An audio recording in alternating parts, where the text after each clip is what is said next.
Good morning, everyone. You're watching Barnstable this morning. I'm Sarah Colvin, and joining me in studio today, Heidi Nelson, CEO of the Duffy Health Center, and Elizabeth Werfbane of the Hyannis Main Street Business Improvement District. Ladies, good morning. Good morning to you, Sarah. Thank you so much for coming in. So, talking about a really important issue today, obviously, you know, with the homeless on Main Street in Hyannis, or really on Cape Cod, has been an issue it's a long-standing issue.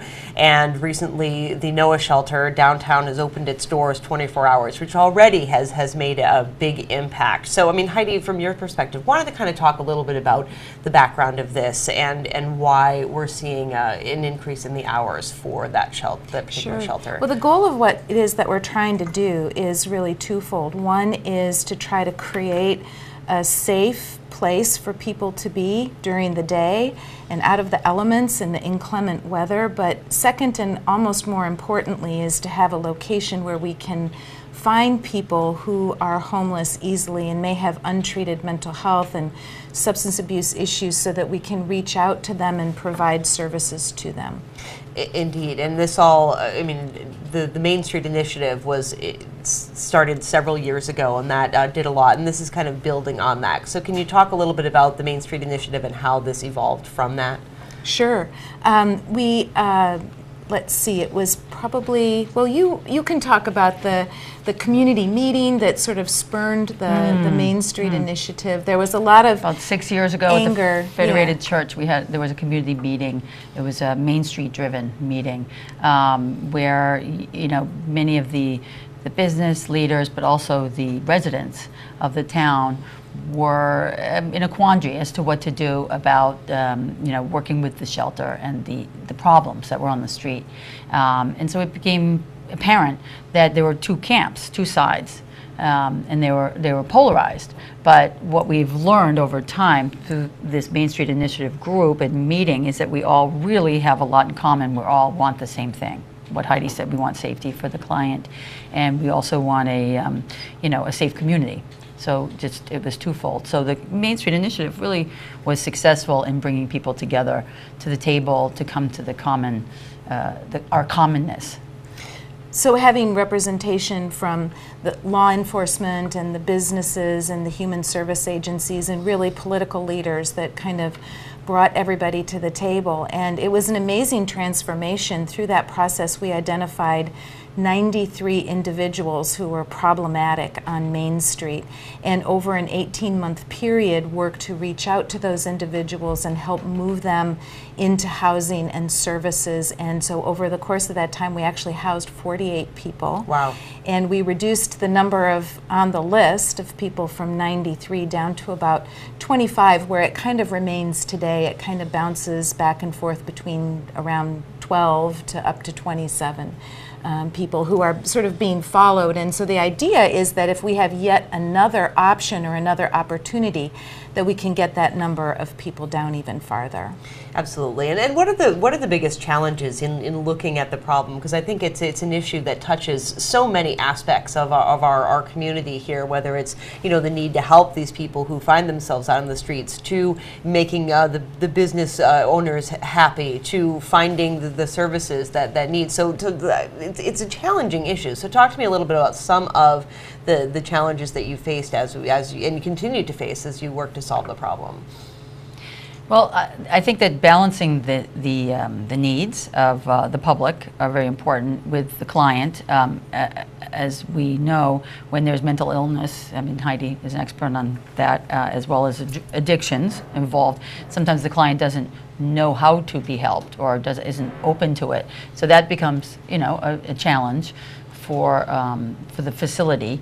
And then the types of facility that exist, we happen to have had an emergency shelter that didn't really have so much going on in the services department. So it was really a safety piece more than a vehicle for you know, for people to participate in their own recovery. So that was a piece that had to evolve, and that was a challenge to work with the cultures of the existing institutions and come to that conclusion. This is what's happening. This is why we have this issue here, and now it's time to evolve. One of the really interesting outgrowths of this project has been the cooperation between the human service agencies and the Barnstable Police. We have always had a number of officers on the beat who were really good with our clients and established trusting relationships with them. But now this, essentially through this process, the town has created what's called a community impact unit. So there are 3 uniformed officers whose job it is to patrol Main Street, but also to reach out to people, find out what's going on, finding out what they need.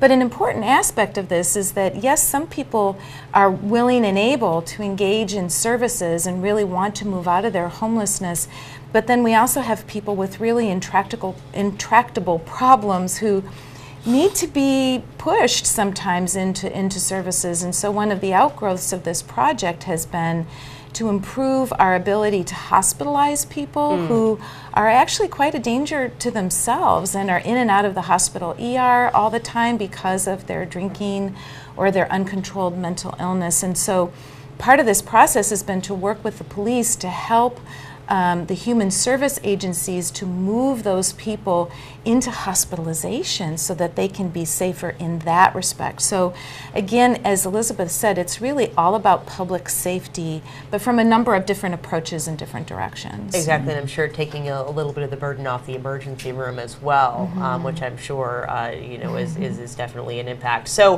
what's come out of this for right now is that the NOAA shelter is now open for 24 hours, and it's from what I understand, not just providing a roof over people's heads, it's helping to connect them with those services. So talk to me a little bit about what's happening now, and then we can move into talking about what we're going to do long term. Sure. So Greg Barr and the staff at the shelter have been doing a great job. Essentially right now we're operating on a shoestring. The money will start flowing soon where we can start to add more services at that location. But that staff has done a really great job of just creating an environment where it's comfortable and safe for people to be in this quote-unquote day center. But the idea is moving forward that we want to make sure that we have more and better healthcare services on site at the day center, that we have more regular job assistance, more regular and consistent housing assistance for the people who come into the day center. And then we also envision a lot of opportunities for volunteers to participate. So people who are watching the show, if you want to do an art class or if you want to come and read the newspaper and talk about current events. We also have movie time. So some of those things that we can do easily we're doing now, but really down the road, we want to provide more services and kind of more of a therapeutic environment for the people who are at the day center. Absolutely. And so talk to me a little bit about where we're going to move. I know that Secretary Gornstein, Undersecretary Gornstein was here recently announcing great news in terms of some funding for the state that's going to allow the center to be open for another year. Well, what's going to happen? We have many different parts to this plan. We have until the end of the summer, then until the end of the year, and then like a 18-month plan. So what is existing now is the NOAA shelter 24/7, and eventually we have to decide as a group whether or not a different building, a different facility is needed, which most likely it would be for this to occur. I mean, they're already pretty stretched as they are. The configuration of the new facility would have to be such that you'd have like a common room, almost like a school or a church, that kind of look with a big kitchen, a place for classes, and a dorm type of atmosphere. Not so much bigger, just a different configuration. And the location is important. Also, the type of facility has to be worked out. What is the focus? Is it going to be the day part? And will the night part be in sync with the day part with their policies and procedures? Those are important pieces as we go along. So we foresee something exciting happening, evolving from within organically, a facility that would help the community and the residents and the businesses and the clients and the social services all really do their job better at helping probably the most resistant population. Many of the communities across the Commonwealth are moving toward a new system that's moving away from shelters and really looking at a center where people can be assessed for what they need, get treatment for what they need, and move out as quickly as possible into housing and jobs. And that's the kind of environment that we're trying to create. We don't want a bigger shelter. What we're looking for is actually a smaller residential place where people come in for a very short period of time and then move on. Right, transitioning them up and out of the situation that Exactly. they're in. And I think that's really the only way that those problems are going to be solved. And of course, there are so many challenges to that. But I think that just having it open and operating the way it is has already made a difference in downtown Hyannis. Oh, absolutely, absolutely. I mean, one point to make with all of this is, you know, NOAA was started to answer a need in the community. They were asked to create a place for people so that they wouldn't be in harm's way in the elements outside. And then, you know, over the years, you know, the model needed to change. So everybody looked at it and said, let's change the model, because now Progress has come out with new developments saying Heidi's model that she's describing for a triage atmosphere is much more sustainable and healthy for the client. So we're actually right here in our progress, and we're very proud of the whole group for coming together and discovering this, and everybody really is working together. It'll be a great model coming forward for everyone to see. I'm really proud of everybody. We get little bits of positive feedback from Like Greg? members of the Hyannis Civic Association, who send a little email and say, I noticed this or I Noticed a noticed difference. that. So Greg Barr it's from within pretty the amazing. shelter at first said, no one's going to come here in the daytime. and then he said, the next meeting, there were 20 people here today, and they were calm, and they were talking to each other. And I was able to have conversations and help some of them. So see, where we had a mindset, almost like a paradigm, there's been a shift. And that's very exciting. It really is. And I think that, you know, what everyone has said through this whole process is it really wouldn't have been able to happen without everybody working together. And so many agencies and with the town and the Civic Association and Duffy and NOAA and VinFed and everyone really working together, because it is the same problem for everyone, and it won't be solved if, you know, one person's doing one thing and another person's doing something else. It would be a mistake to ever say that, oh, the businesses of Main Street were upset. No, it's you have visitors, you have residents, you have doctors, you have people in social service agencies. Everyone was frustrated because they saw that it could be better. So that's, I think, how we look at it as a movement. The police as well, and the town. Everyone was seeing that, I know there's something better that can happen out there. And I have to say, Tom Lynch, because he's in this building. He needs to be thanked very much, because he really set forth with the chief of police, who's fabulous, to really create this community impact unit, which is really our first step.